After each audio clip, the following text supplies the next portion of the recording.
In today's video, I'm going to teach you how to set the BPM for your project in Soundation. Before we dive in, a quick overview. BPM stands for beats per minute, and it controls the tempo of your track.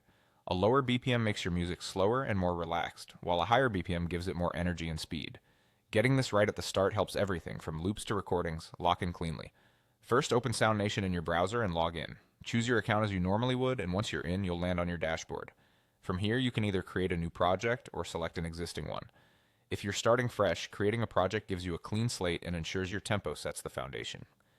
If you already have a project in progress, selecting it will let you adjust the tempo to better match your vision. Once your project is open, look toward the top area of the interface. In the upper toolbar, you'll find the BPM control. It may be labeled BPM or show a number like 100 or 120. That's your tempo setting.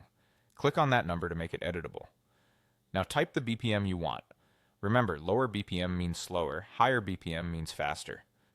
Think about the mood you're going for. Slow, intimate ballads often sit around 60 to 80 BPM. Mid-tempo pop and hip-hop commonly live in the 90 to 110 range. Dance genres like house are frequently around 120 to 128, while more intense styles can push into the 140s and beyond. These aren't rules, just helpful benchmarks. If you're unsure, pick a starting point that matches your vibe and refine from there.